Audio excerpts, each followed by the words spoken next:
자, 우리 주님은 반드시 재림하십니다. 주님의 다시 오심에 관해서 앞으로 몇 번의 강의를 좀 진행하도록 하겠습니다. 우리 주님은 반드시 다시 오시고 그 다시 오심의 때는 세계복음화와 연관되어 있습니다. 마태복음 24장 14절에 이 천국 복음이 모든 민족에게 전되기 위하여 온 세상에 전파되리니 그제야 끝이 오리라. 분명히 주님은 끝을 언급했습니다. 시작이 있고 끝이 있습니다. 처음이 있고 나중이 있습니다. 틀림없이 주님은 이 땅에 오십니다. 그것이 주께서 말씀하셨기 때문에 그것이 진리입니다. 신약 성경에 주님의 재림에 대한 언급이 한 300번 이상 나오고요. 그것은 신약 성경 전체 구절 중에 25분의 1에 해당할 만큼 상당히 많은 양입니다. 주님이 다시 오심과 그 주님의 다시 오심에 관해서 어떤 약속을 붙들고 성도들 또 사도들은 살았다고 하는 것을 우리 신약 성경을 통해서 알 수가 있습니다. 그래서 지금도 저와 여러분들에게 필요한 것이 주님의 재림입니다. 주님의 다시 오심입니다. 저는 개인적으로 모태로부터 신앙생활을 쭉 해왔습니다. 그리고 저 개인의 신앙뿐만 아니라 수많은 사람들의 신앙의 모습들을 봐왔습니다. 그리고 적지 않은 사람들에게 도전을 받았지만 또 적지 않은 사람들에게 많은 실망을 하게 되었습니다. 저를 보고 그들을 볼 때 우리 인간은 다 연약하다는 거죠. 다 간사하다는 거죠.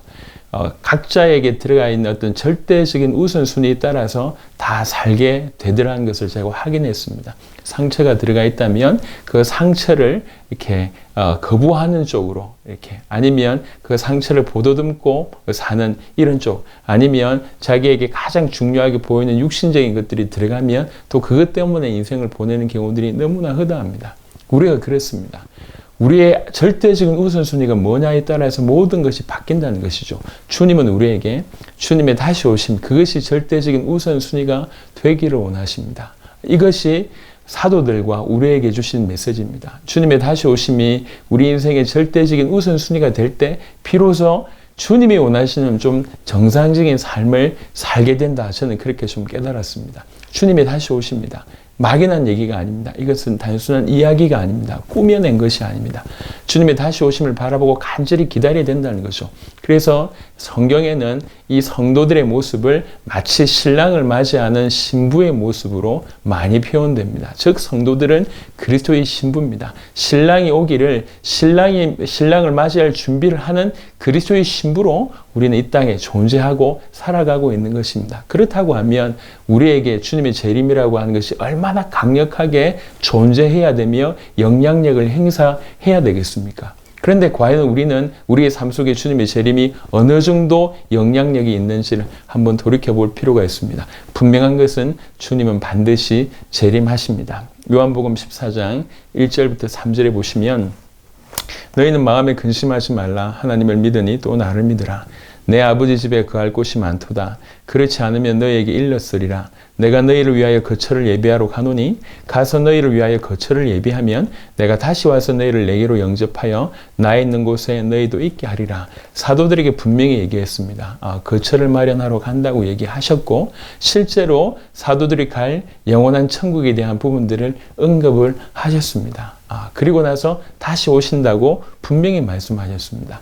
히브리 9장 28절에 이와 같이 그리스도도 많은 사람의 죄를 담당하시려고 단번에 들이신 바 되셨고 구원에 이르게 하기 위하여 죄와 상관없이 자기를 바라는 자들에게 두 번째 나타나시리라. 히브리 9장 28절에 언급되어 있는 구절입니다. 주님은 반드시 재림하십니다. 그 재림을 우리는 정말로 사모하면서 기다리는 자가 되어야 될 것입니다. 베드로 후서의 고백처럼 또 명령처럼 하나님의 날이 임하기를 간절히 바라보고 사모하라고 얘기했습니다. 이것이 신앙생활입니다. 정말로 주님이 나를 위해서 당신의 목숨을 아낌없이 버리셨고 주님이 나를 건져내시기 위해서 우리 아버지께서 나를 건져내시기 위해서 아들을 버리시고 아들은 나를 건져내시기 위해서 당신의 목숨을 드릴 만큼 나를 그토록 사랑하시고 그 십자가상에서 내 모든 문제를 끝내신 나의 주님이라고 정말 믿으면 나의 신랑이라고 정말 믿으면 그 신랑 오심을 간절히 기다리는 신부 같은 삶을 살 수밖에 없습니다.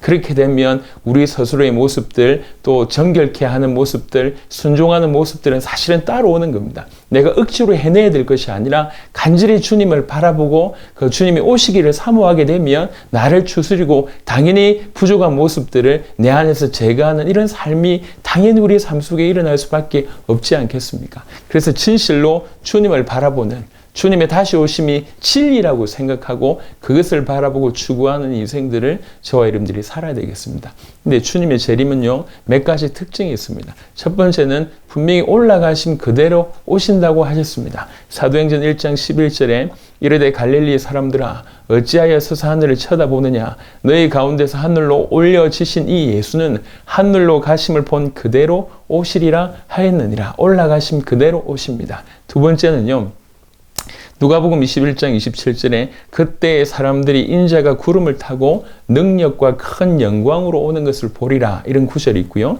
스가랴 12장 10절에 내가 다윗의 집과 예루살렘 주민에게 은총과 강구하는 심령을 부어주리니 그들이 그 찌른 바 그를 바라보고 그를 위하여 애통하기를 독자를 위하여 애통하듯 하며 그를 위하여 통곡하기를 장자를 위하여 통곡하듯 하리로다. 주님의 재림의 두 번째 특징은 모든 사람들이 볼 수 있게 오십니다. 세 번째 특징은요, 마태복음 24장 36절 그러나 그날과 그때는 아무도 모르나니 하늘의 천사들도 아들도 모르고 오직 아버지만 아시느니라.